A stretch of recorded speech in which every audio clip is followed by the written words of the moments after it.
Gobierno de Navarra. Nafarroako gobernua.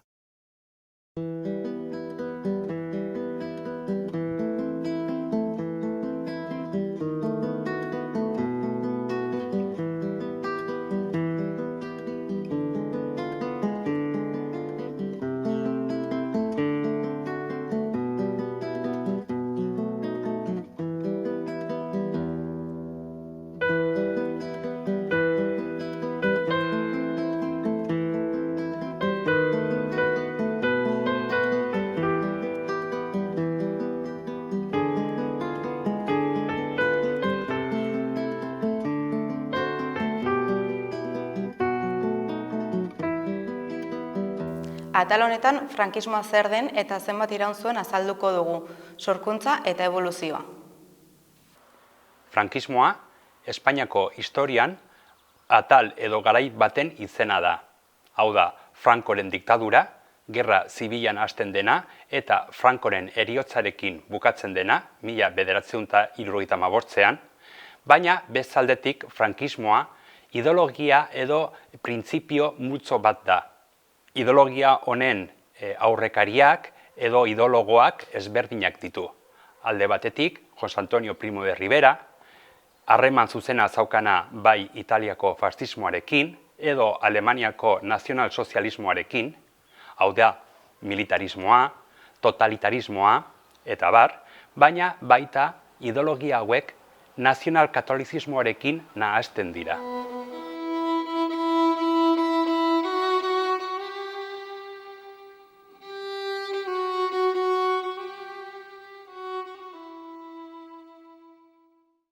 Frankismoa sortu zen Gerra Zibilaren ondorioz, 1956ko Gerra Zibilaren ondorioz. Sistema politiko garailea izan zen, lotura handia zuen fascismoarekin bereziki, baina baita ere nazismoarekin, eta garaileen sistema politikoa izan zen. Euskal Herrian, Nafarroan, Espainiako estatu osoan. Zutabe nagusiak, diktadura baten zutabeak. Hain zuzen ere, alderdi bakarra, falange, sindikatu bakarra, giza eskubideen urraketa erraldoiak, eskubide zibilaren urraketa erraldoiak, kontrol poliziala eta militarren nagusitasuna.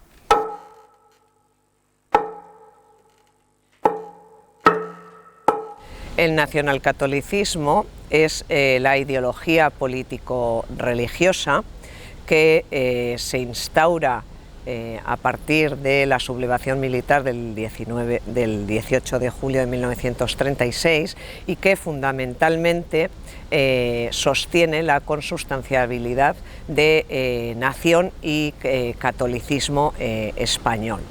Para entender qué es el nacionalcatolicismo debemos hundir las raíces en el siglo XIX y en el especial papel que la religión y específicamente el catolicismo va a jugar en la construcción del Estado y de la nación española. Asimismo, el nacionalcatolicismo va a verse alimentado o va a recibir influencias de los fascismos y del ascenso de movimientos totalitarios y autoritarios que se producen en Europa durante el periodo de entreguerras, cuando las democracias y sobre todo el liberalismo van a verse seriamente cuestionados. Respecto a si fue la única ideología, sí que debemos decir que fue la dominante porque en esencia lo que se produce es una nacionalización de la religión y una catolización o sacralización de la vida política.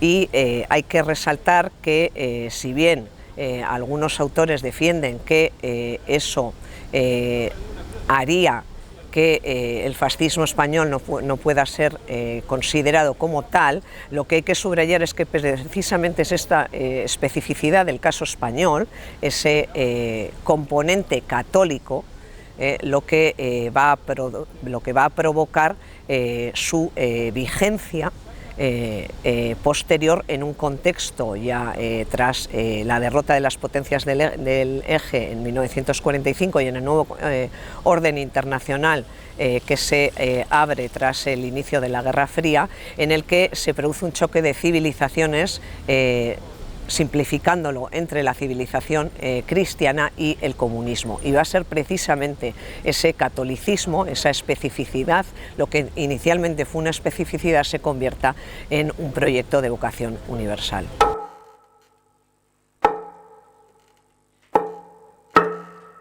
El nacionalcatolicismo es la solución o el proyecto español que se va a dar por las particulares características propias de la historia de España, en las que la confesionalidad del Estado fue una constante, si exceptuamos el breve periodo del sexenio democrático y posteriormente la Segunda República Española, y en ese sentido hay que decir que obviamente tanto la historia de Alemania como la italiana, el peso del catolicismo en la construcción de sus proyectos nacionales no tuvo cabida.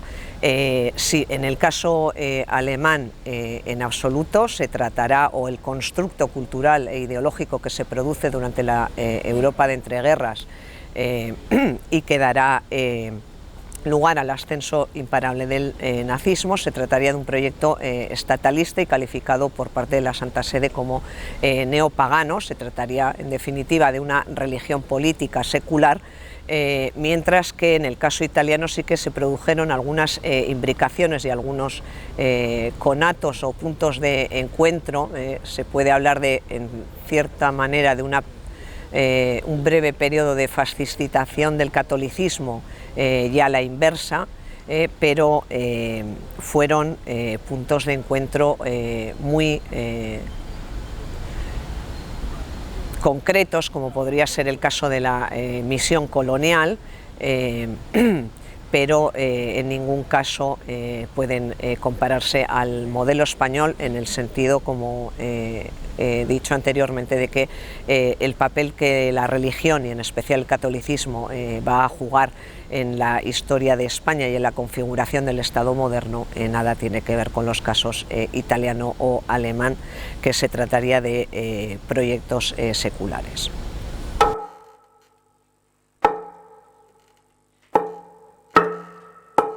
La ideología nacional católica en sí misma no evoluciona. Lo que va a evolucionar por factores fundamentalmente exógenos es la implantación o la puesta en escena de ese nacionalcatolicismo. A partir del año 41, con el convenio que se firma entre la Santa Sede y el régimen franquista, se comienza a dar, digamos, entidad político-jurídica a ese nacionalcatolicismo, que va a, de alguna manera, permear todos los aspectos de la vida social y política española. Sea como fuere, la evolución del propio catolicismo va a provocar que empiece a resquebrajarse algunos de esos principios. La confesionalidad del Estado durante el régimen franquista nunca desapareció. Sin embargo, lo que vamos a ver, y fundamentalmente a partir del punto de inflexión que supone el Concilio Vaticano II, es una quiebra de algunos de sus pilares fundamentales, entendiendo que el concilio lo que va a hacer es deslegitimar algunos de esos principios básicos sobre los que se sustentaba la naturaleza jurídico-política del régimen.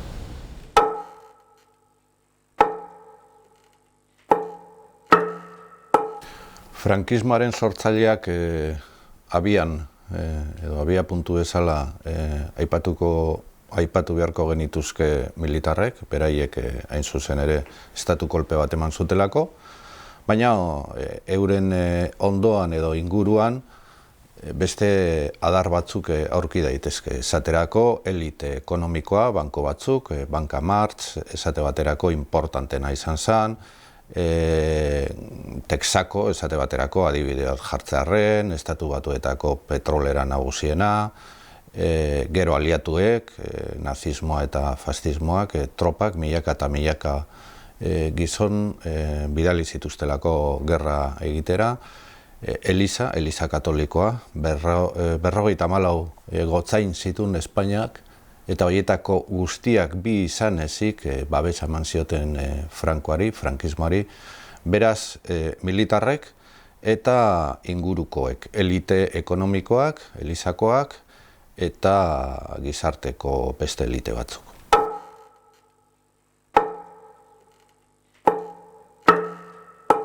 Ofizialki frankismoa inposatu egin zuten 1939tik aurrera, beraz militarrek altxatuek garaileak izan zirenetik, eta amaitu egin zen 1978an, hain zuzen ere, Espainiako konstituzio berriaren onarpenarekin. 40 urte horietan, kriston eragina izan zuten gizartean, Espainiako gizartean, Euskaldunen gizartean ere, eta hori ulertzeko, iraupena ulertzeko nik usten dut adibide batzuk dagoeneko daudela, baina importantena, nire ustez behintzat importantena izan zen, Espainia izan zen eremu estrategiko bat gerra hotzean. Beraz, mundua gerra hotzean bi zatitan banandu egin zen, eta fronte importantea izan zen hain zuzen ere hortan. Eta horregatik, Estatu Batuetako, Vatikanoko, OTANeko aliatua balitze egon zen, eta horregatik iraundu zuen 41 urtez.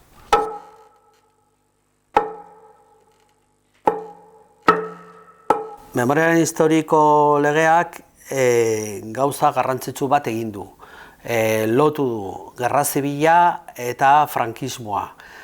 Orain arte askotan lotura izan da Bigarren Errepublika eta gerra zibila. Ez, benetako lotura eta historiografiak askotan azpimarratu du ematen da gerra zibilaren eta frankismoaren artean. Eta hori, lotura hori legean oso argi gelditu da.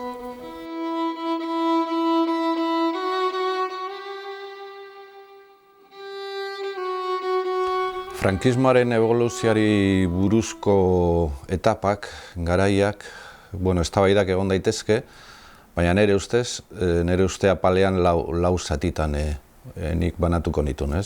Lehenengoa izan zen Bigarren Munduko Gerra amaitu arte, erabateko nazismoa aipatu zuen Frankoren gobernua, eta aliatuen kontra, eta nazien eta fascistaren alde. Bigarrena izan ziteken horren ondorioetako bat, leku aldatzea, gerra hotzaren hasiera, aliatuekin kokatu. Hirugarrena autokrazia deitzen dioten egoera ekonomikoa, barruko mugimendu ekonomikoak besterik ez, eta laugarrena hasiko litzake 56an, 57an nazioarteko instituzioek onartzen dutenean Espainia. Eta orduan Espainia bere ibilbide politikoa eta ekonomikoa Frankoren heriotzaren arte izango duena.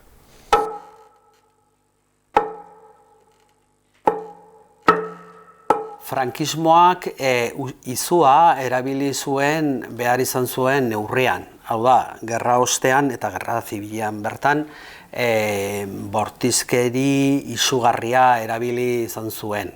Eta hori mantendu zen nolabait 1900 eta 1945 arte. Gero, makien kontrako bortizkeria ere erabili zuen oso gogor hurrengo urteetan. Baina gero, 50. hamarkadan, ez zuen horren beste bortizkeria erabili izan behar. Eta gero, industrializazioarekin, azken urteetan, berriro ere, martxan jarri zuen oso erantzun bortitza. Grebaren kontra, giza mugimenduen kontra, langile mugimenduaren kontra, eta bar.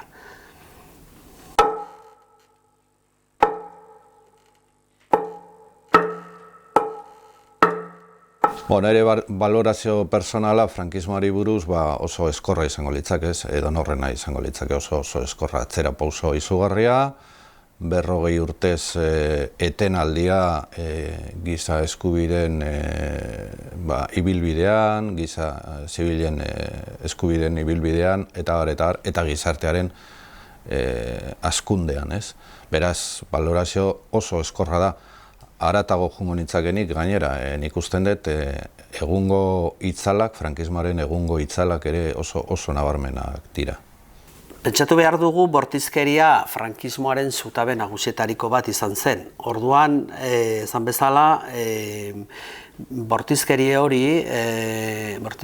hori egokitu zen egoetaretara. Orduan, oso bortitza izan zen lehendabiziko urteetan, oso bortitza izan zen azken urteetan, eta erdian behar zuen modura aplikatu zuen. Beraz, balorazio bat egiteko kontuan hartu behar dugu erregimen bere batasunean. Ez bakarrik hartu behar dugu hamarkada bat edo bestea, baizik eta bere osotasunean aztertzea.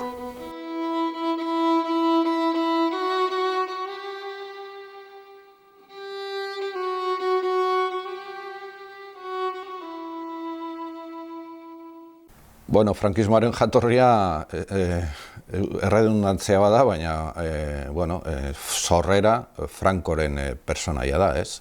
Nahiz eta gero batek garaiko Bilboko alkatea Arailzak esan zuen frankismoa izan zala, edo Franko izan zala, hain zuzen ere frankismoaren koordinatzailea. Agian arrazoia zuen. Franko 19. mendearen bukaeran sortu zen Galizian, militarra, familia militarra ere, eta gerra piztu zenean, estatu kolpea eman zutenean, eman zuen, bera zan, hain zuzen, Europako general gazteena. Afrikako iparraldean independentistaren aurkako borrokaldian parte hartu zuen, berak, eta militarra. Estatu kolpean eman zenean esan lehenengoa izan zen matxinatuen artean beste general bat, baina denboraren eta gerraren poderioz lehenengo personaia bihurtu zen.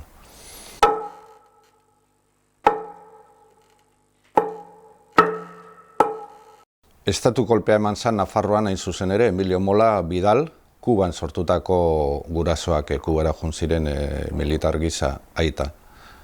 Eta bertan jaio Emilio Mola izan zen Nafarroko gobernadore militarra, eta berak eman zuen kolpea.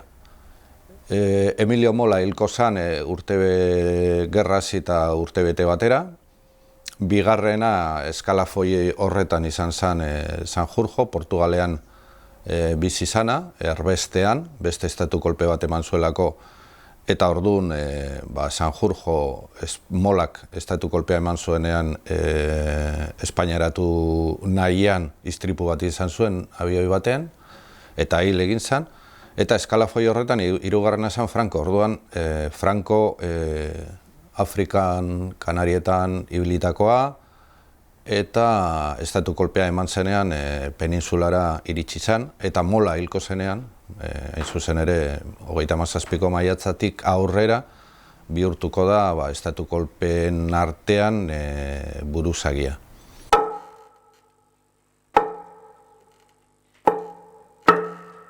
Frankismoa ideologi bat izan da, hain zuzen ere berezitasuna, nik esango nuke fascismoaren berezitasuna Espainiako peninsulan. eta beraz ezaugarriak oso nabarmenak. Askotan esan da, berak esan dakoa, Frankok esan doa, bera militarra zala eta ez politikoa, baina hori gezurra hutsa da, gezur erraldoia da. Osea, militarrak politikariak dira ere, ez bakarrik Euskal Herrian, edo Espainian, edo Europan baizik eta munduko edo zein tokietan. Fascismoaren ezaugarri nagusiak erakutsi zituen Frankoaren politika 40 urtez. Eta naiz eta militarra izan, edo haratago militarra izan zalako, politikaria izan zan, ez? Eta haratago ere, esango nukenik, bere inguruko militarrek garaiko administrazio kontseilu potenteenetan parte hartu zuten. Beraz, politikoki eta ekonomikoki, militarrek parte hartu zuten Espainiako ibilbide politikoan. 2019an Franco bere mausoleotik atera zuten. Epaiketak eta eztabaidak egon ziren tarteko.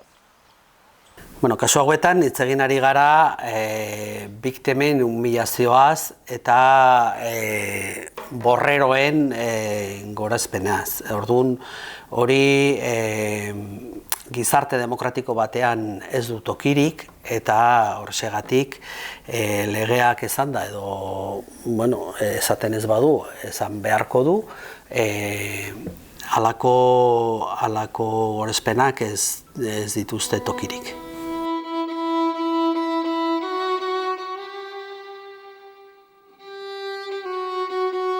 Franco izan 1975an, garaian estatu gizona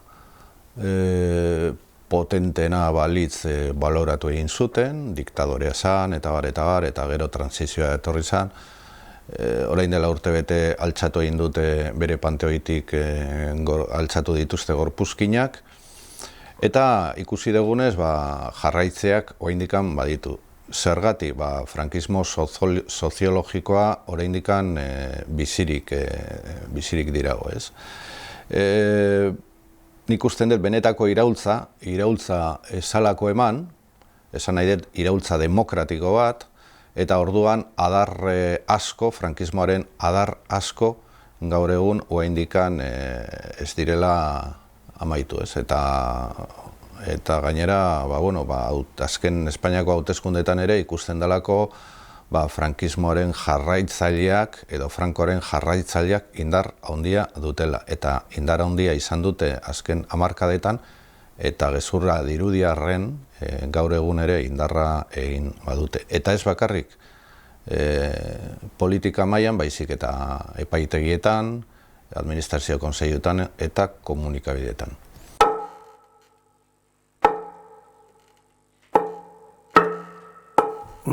Para empezar, un apunte puramente cronológico. Es decir, la Ley de Memoria Histórica se elabora a la altura de 2007.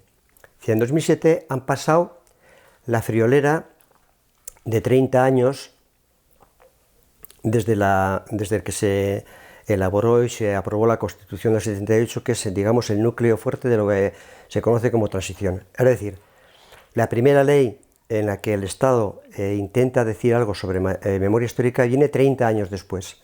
30 años que vienen después de 40 años de silencio, de memoria puramente franquista. Es decir, lo único que se podía hablar era del relato que habían hecho los franquistas de lo que fue la guerra civil, donde los masacrados de la República son olvidados o denigrados casi como delincuentes. El año 78 deciden que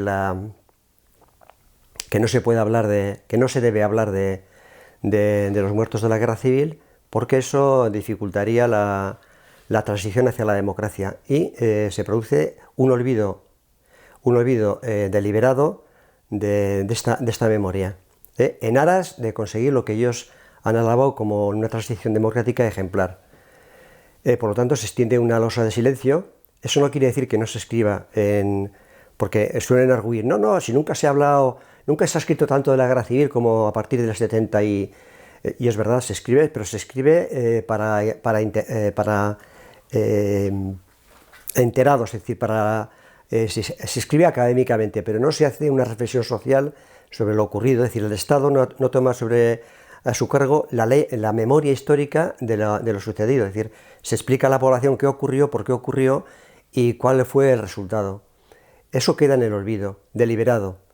De hecho, en mi pueblo, y supongo que en otros pueblos, toda la gente que adora y alaba la transición, y ahí es un abanico muy amplio, cuando se intentaba hacer alguna, por ejemplo, a mí me contaba un primo mío en el pueblo que alguna vez intentaron colocar una placa en homenaje a los fusilados, se lo prohibieron, el ayuntamiento lo prohibía, y entre esta gente que digo que era forofa de la transición, les llegaba a llamar revolvedores. Eran simplemente el que mentaba en los acontecimientos de la guerra civil, eran revolvedores. Ese es el clima de olvido en el que llegamos al 2007. De este silencio obligado se va rompiendo a partir del año 2000, en que se empiezan a hacer exhumaciones, no como los que se habían hecho puntualmente en los años 78-79, donde simplemente la gente con una azada y con voluntad se iban a donde sabían que había fosas. Mi pueblo es un caso, y sacaban los restos, pero ahí se acabó. Es decir, a partir del año 82, con los socialistas en el gobierno, se decreta que esto es un tema del que no se debe hablar socialmente. No estoy diciendo que prohíban que en la universidad se publiquen, porque no ese es el caso, pero socialmente es un tema que no sale. Entonces, a partir de 2000, como digo, hay una nueva fase de memoria histórica en la que empiezan a exhumarse las fosas, la famosa de Priaranza del Bierzo, de Emilio Silva, que se empieza a exhumar con criterios ya de modernidad, con tomas de ADN, etcétera, etcétera. Y a partir de ahí van apareciendo grupos de memoria histórica por todos los sitios, ¿no? Que van forzando una situación de forma que a la altura de 2001 ya hay un pronunciamiento oficial del Parlamento, de las Cortes, hablando de la situación, y en Navarra hay un reflejo en el 2003, se aprueba una moción o una declaración de apoyo, de denuncia de las víctimas y de apoyo a las asociaciones que quieran realizar labores de exhumación. Pero el Estado como tal no asume la responsabilidad permite que se hagan, y a partir de esas fechas se empieza a poder contar con alguna ayuda oficial, ayuda monetaria, quiero decir. Y en ese clima en que va creciendo la demanda, lo que no se había hablado, se está hablando, se empieza a hablar, empieza a haber labor de memoria histórica por parte de organizaciones. El 2007, de alguna manera, no sé yo si para tapar sus vergüenzas o porque evidentemente la memoria histórica, la simple memoria tiene un límite biológico clarísimo, es decir, la gente se va muriendo, y supongo que alguno pensaría, muerto el perro, muerta la rabia, es decir, no va quedando gente que tenga cada vez menos, y entonces pues elaboran una ley que no obedece estrictamente a los criterios que habían defendido las asociaciones de memoria histórica, que eran verdad, justicia y reparación. Simplemente se dedican a reconocer que hubo muertos, pero no hacen una labor ni de investigación de cómo sucede esto, ni dónde están las fosas, ni toma a su cargo la exhumación y elabora una política de memoria democrática, que es lo que ahora dice que van a hacer. Pero claro, ahora ya no existe prácticamente gente que directamente vivió aquella situación. Eso es lo que significa la ley de memoria histórica. La ley de memoria histórica condena verbalmente los crímenes del franquismo, pero no permite que, por ejemplo, desde luego, se incrimine a los responsables, se les juzgue y se haga una labor de verdadera reparación, en el sentido de que, por ejemplo, todo lo que se robó, pues robaron mucho, no se devuelve. Se devuelven algunas cosas, pero el grueso de lo robado, de lo extraccionado, es decir, eso no ocurre. Y con respecto a la tripleta de verdad, justicia y reparación, la justicia hemos visto que no cumple, la reparación tampoco, evidentemente si no hay justicia malamente va a haber reparación, y la verdad se tergiversa de forma que, aunque se reconocen los crímenes cometidos por el franquismo, sin embargo, se empieza, y ahora mismo estamos inmersos en esa fase, se empieza a comentar por las fuerzas vivas de la transición cosas como que la República fracasó, el fruto del fracaso de la República es la guerra civil, como si hubiera sido un acontecimiento no querido, cuando en realidad hubo una voluntad de cargarse la República. Es decir, no es que fracasó la República, a la República la fracasaron, la asesinaron, y como consecuencia de la resistencia de los republicanos y de la gente que estaba por defenderla, vino un parón de esa conquista que preveían rápida de Madrid, y se generó a partir de, sobre todo de noviembre del 36, se generó ya lo que fue la guerra civil. Por lo tanto, no es que fracasó la República, sino que la República la asesinaron. Una República que era legítima, no se puede eufemísticamente decir que fracasó. Por otra parte, yo preguntaría a ver cuál es el fracaso de la República. Al menos las ideas fuerza que movilizaron a la República, muchas de ellas vemos que están hoy están siendo asumidas con normalidad. Por ejemplo, el voto femenino, por ejemplo, el divorcio, por ejemplo, un Estado laico, etcétera, etcétera, etcétera.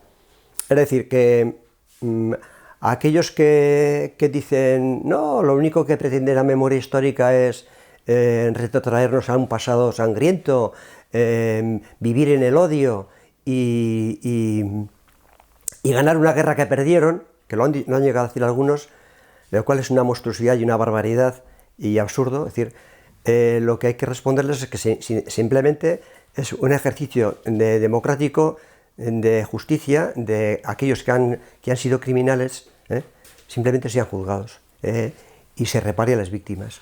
Eso es lo que no ocurre. Por lo tanto, esos son los límites de la ley de memoria histórica. Efectivamente, hay un reconocimiento de que hubo víctimas del franquismo, pero no hay una postura consecuente ni con los criminales ni con las víctimas.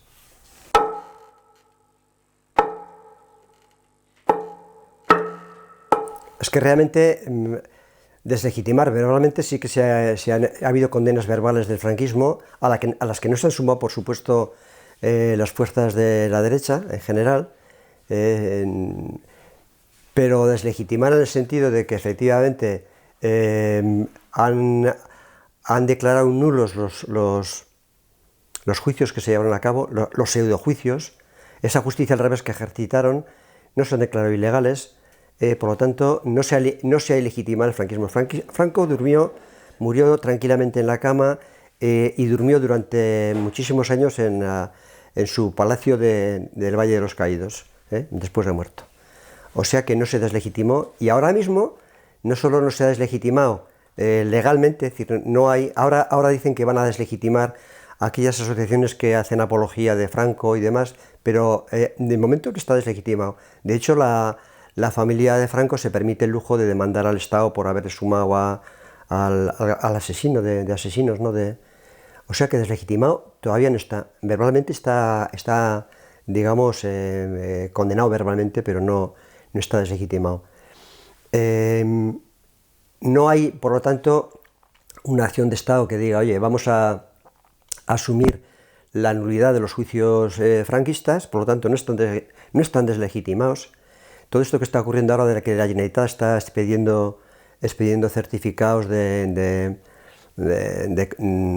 liberar, de decir que no estuvieron juzgados con condiciones los asesinados, pues no va más allá de una declaración de intención. Es decir, quien debe tomar a su cargo esa deslegitimación y llevarlo al terreno jurídico es el Estado, que no lo ha hecho, y creo que no lo va a hacer, pero bueno. Por lo tanto, yo diría que no está deslegitimado en el sentido técnico de la palabra. Hay fuerzas que lo condenan verbalmente, otras que no lo condenan y otras que lo aplauden y claman porque porque la memoria del dictador siga vigente.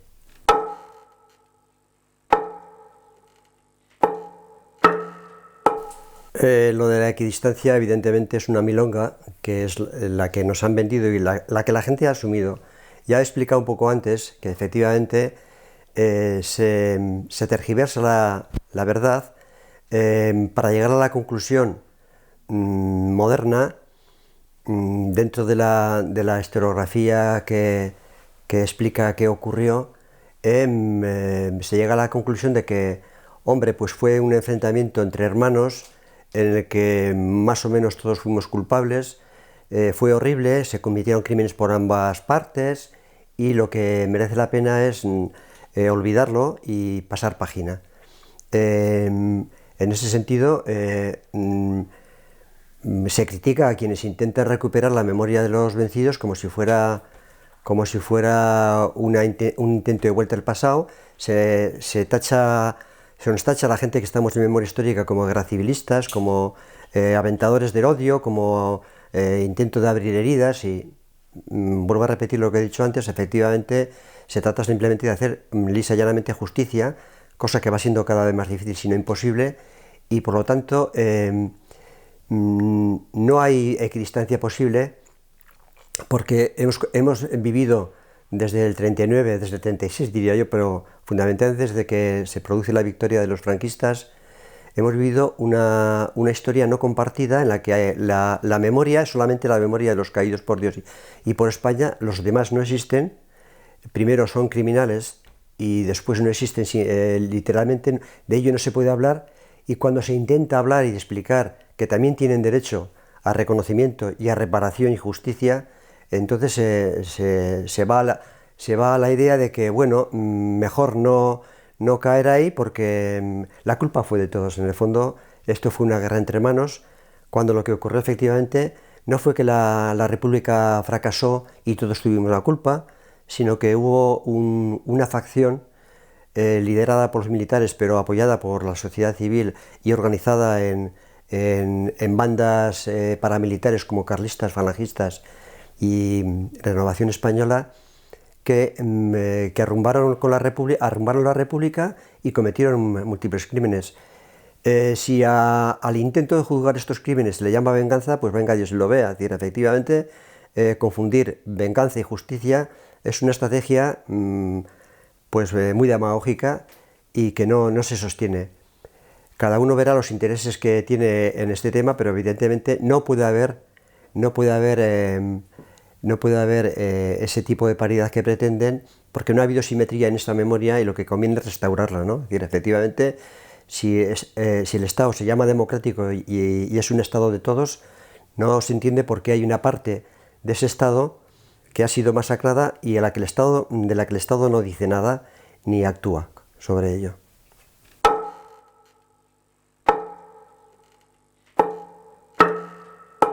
Lo primero que hay que decir es que ya vamos tarde con el tema de la memoria histórica. Por lo que digo, en tema de justicia, la mayoría de criminales han muerto. Queda pendiente todavía aquella gente que durante la etapa final del franquismo todavía tuvieron mano y ejercieron su labor de liquidación de la oposición democrática. Por ejemplo, aunque ya ha muerto, pero ha estado vivo hasta hace muy poco tiempo, Willy el Niño, no solamente no fue enjuiciado, sino que fue premiado y condecorado y murió tranquilamente, solamente inquietado por las demandas que le interponían las asociaciones de memoria. Es decir, la memoria, digamos, la justicia efectiva queda circunscrita al tema de la causa abierta en Argentina, pero aquí no hay mucho más que hacer, en el sentido de que, como he dicho antes, la memoria también es una memoria biológica, va muriendo la gente, pero sí queda el tema de la verdad, de que se diga exactamente la verdad de lo que ocurrió, cómo ocurrió, que no se tergiverse, que no se desfigure, para que la inopia en la que han estado bastantes generaciones, por supuesto las más jóvenes, pero también otras anteriores, sobre lo que ocurrió, que les ha llevado a hacer un juicio sobre la etapa de la transición, quizás sin criterio suficiente de lo que realmente había detrás. Y bueno, pues queda el terreno simbólico. Todavía se debate sobre calles que tienen todavía nomenclatura franquista, y básicamente hay dos cuestiones que están focalizando bastante ese terreno simbólico, que son el Valle de los Caídos en Madrid y el Monumento de los Caídos en Navarra, ¿no? Es decir, son dos ejemplos vivos de cómo se ha tratado la memoria histórica de los caídos por Dios y por España, y cómo se ha maltratado la memoria de los republicanos asesinados, ¿no? Es decir, ninguno de los dos merece el estatus de monumento artístico ni de monumento a preservar, salvo que lo que decidan los propios partidos y la gente, ¿no? Y esas son las tareas que nos quedan más vivas aquí en Memoria Histórica, y por supuesto seguir batallando porque se reconozca esa verdad que quedará para los libros de historia, y para que las generaciones jóvenes pues decidan qué hacer con esa memoria, ¿no? Pero a nivel efectivo, es decir, eso no va a servir para que a los que cometieron crímenes se les juzgue, porque ya están muertos, ni se recuperen. Ha habido algún intento, por ejemplo, de poner otra vez en solfa el tema de los robos, de la devolución de bienes incautados por los vencedores, pero bueno, pues habrá que ver hasta dónde llega eso. Me temo que no muy allá va, y entonces lo que queda por hacer es que efectivamente, de una vez por todas, el Estado democrático, se haga cargo él de esa memoria de la que nunca se hizo cargo. Esa memoria la dejó en manos privadas.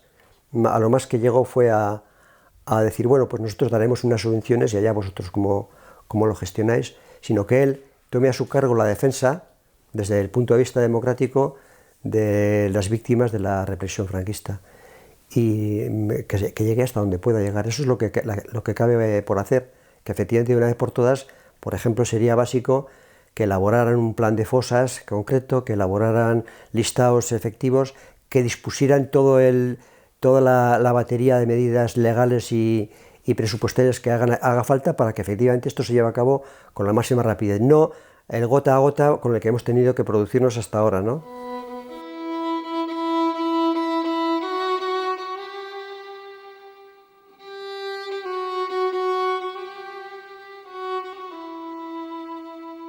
Frankismoan, beste diktaduretan bezala, nekez pentsa daiteke haiek beraiek zerbait zientifikoki esango zutela historia aldetik.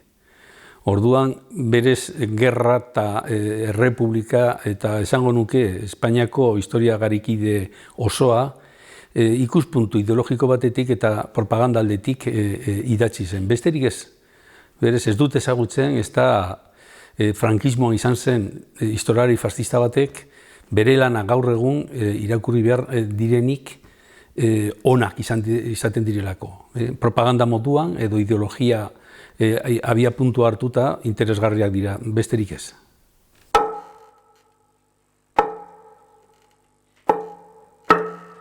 Garbi dugu, zeren errepublikaren historia eta gerraren historia, justu Franco hil zenetik, Espainiako unibertsitate osoan jende gazteago edo gaztea sartu zen eta ziren egiten orain arte egina ez zegoena.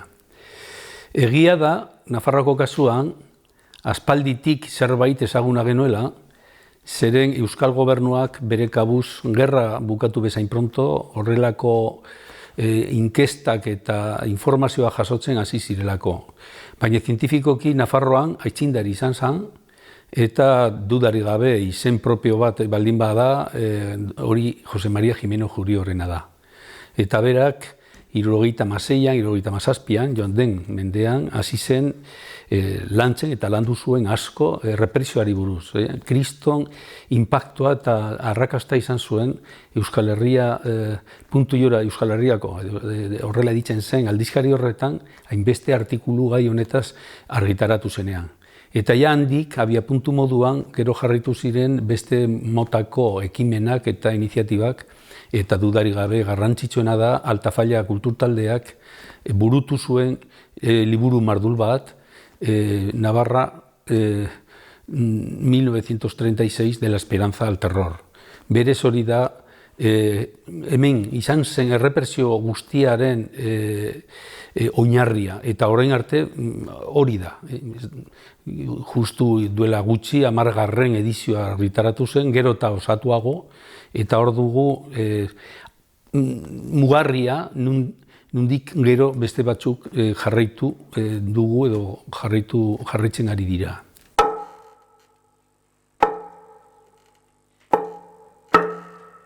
Bai, eskerrak Jose Maria Jimeno Jurio historialari honek zabaldu zuen bidea, gero jende askoz gehiago zapaldu du bide hori, eta benetan Nafarroako historia garai honetako historia bai errepublikarena, bai gerrarena, errepresiorena zuzen, gero eta ezagunagoa da.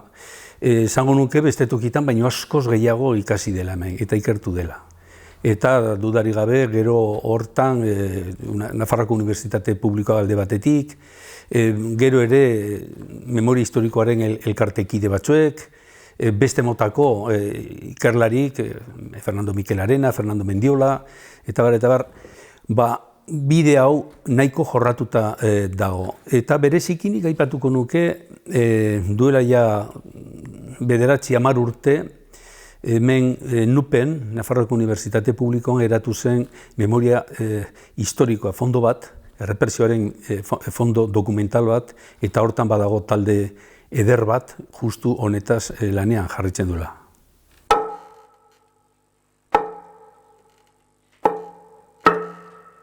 Errepresioaren historia honetan, garbi geratu da, persona batzuen ekimenarengatik gauzak aurrera joan zirela. Gero ere, kolektibo batzuek bultzatu zuten eta aipatu dugun zenbait lan. Baina interesgarria oso, orain Nafarroan bizitzen ari garen egoera. Zeren instituzio eta erakundeetatik, baita ere unibertsitatetik, unibertsitate publikotik hain zuzen, gero eta ikerketa gehiago egiten ari da honetaz. Horren azpian dudarik gabe dagoela memoria historikoaren legea. Gure parlamentuak duela ja 7 urte edo aprobatu zuten legea. Eta lege horrekin memoria historikoaren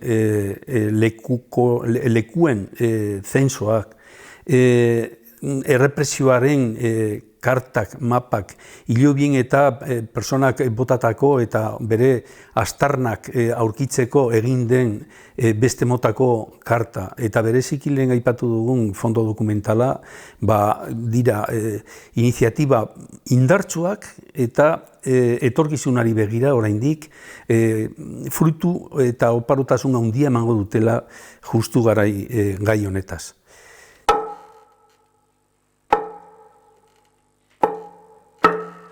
Dudarik gabe, gai honetaz gauza asko ikertu direla, hori nabaria da. Baina baita ere, garbi dago oraindik ere gai potoloak ukitu gabe daudela. Modu erraz esatearren, lehenengo premia zen, ze motako personak izan ziren hilik eta asesinaturik. Eta holako zensoak ja aspalditik eginak ditugu. Baina galdera potoloa da, zer gertatu zen bizirik gelditu zirenekin? Orduan, zer gertatu zen alargunekin, umezurtzekin? Zer gertatu zen holako gizarte batetan hainbeste biktima, baina ez hildak suertatu direnekin? Hortan ikuste gauza asko oraindik egiteke dagoela. Eta baita ere kronologikoki, errepresio ez da bukatzen 1926an, 1927an, eta ez errepresioa frankismo garaian jarraitu zuen hamarkada, eta orduan frankismoan suertatutako biktimen hilak erbesteraturik, atxiloturik eta holako talde sozial asko dago eta hori ikertu behar da eta oraindik hortan bide asko egiteko dugu.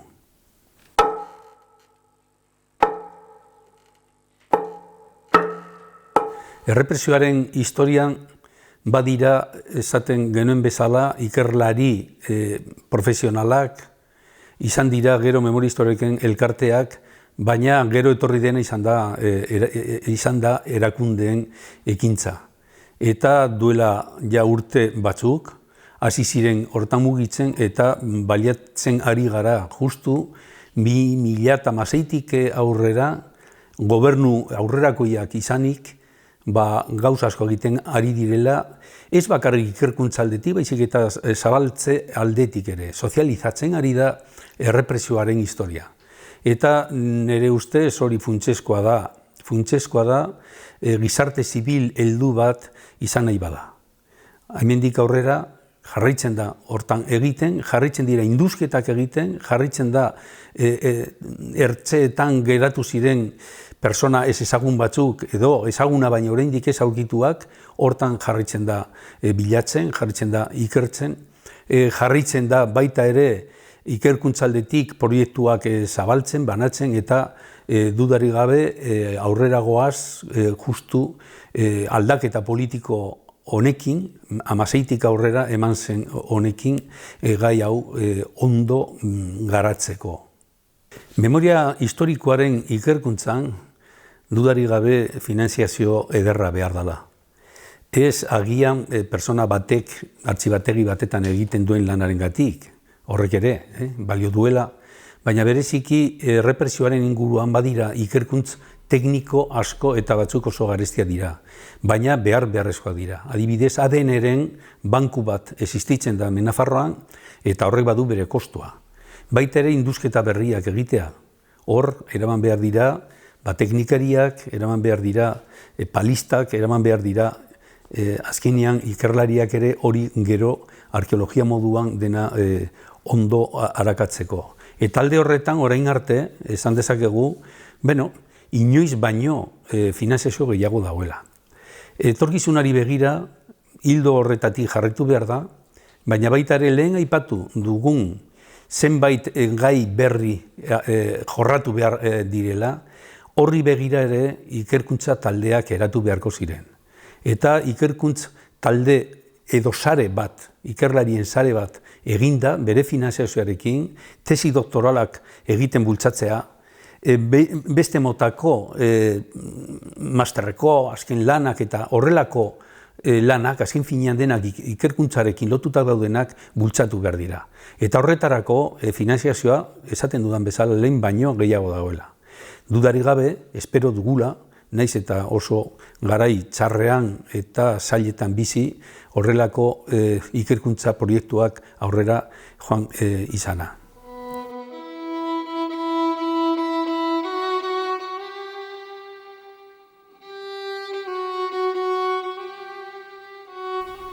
Frankismoaren ezaugarri nagusiak bertan bera transizioaren garaian suertatu ziren, baina hala ere oraindik ikusten dut kutsu frankista nabarmena da askotan, eremu askotan, zoritxarrez izango nukenik, zen eta diktadura baten ezaugarriak izan zirelako, ez? Elizaren poterea esate baterako okerez banago izan daiteke Europan zehar Eliza duen potere potentena. Italian baino gehiago esango nukenik, ez? Eta hori da frankismoaren ezaugarri bat. Epaitegietan, gaur egungo epaitegietan aurkitzen diren epaileak hain zuzen ere, erdia baino gehiago, gainera beraiek esaten dute, sindikatuak daude ultraeskundearren sindikatuetan, frankistak dira. Komunikabideetan ere biztan da, frankista asko aurkitzen direla, Frankoren hilobitik atera direnean, horietako askok eta asko horren kontra egon dira, eta Frankoren ezaugarriak eta nortasuna ondo baloratzen zuten.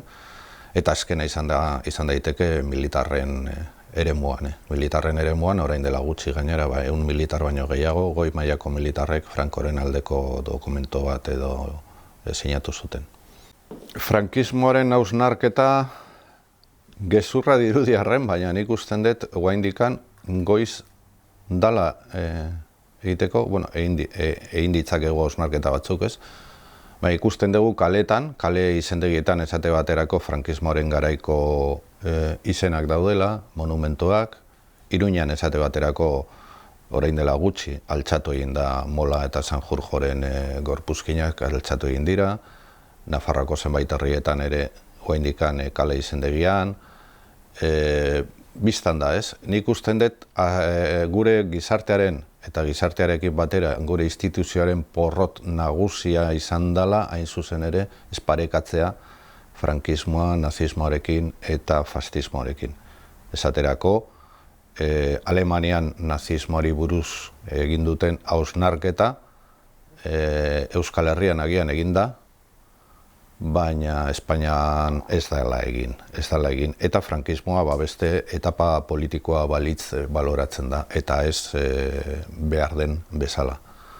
Beno, aipatu dugu zenbat ikerketa berri egin den, ze erronkak gelditzen diren oraindik, baina historialari batek ezin du inoiz galdu behar zertarako balio duen historiak, historiaren zentzua. Eta kasu honetan, errepresioaren inguruan badira alderdi afektibo, sentimental asko, beharrezkoak direla eta landu eta nolabait esateko ase eta bete behar direla, baina baita ere intelektualki ez dugu inoiz ahaztu behar frankismo zer izan zen. Ezen bakarrik jendea akatu edo horrelako erregimen brutala.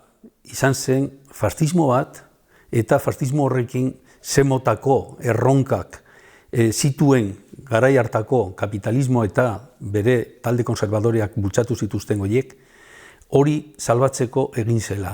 Eta tresnari zuzenena izan zen errepresioa. Errepresio bortitza erabiltzea. Mola generalak oso garbi zuen, Frankok oso garbi zuen, eta ez bakarrik gerran zehar, baizik eta gero frankismo osoan zehar. Errepresioaren funtsa eta ardatza izan da frankismoaren ardatza. Hori ez da inoiz ahaztu behar.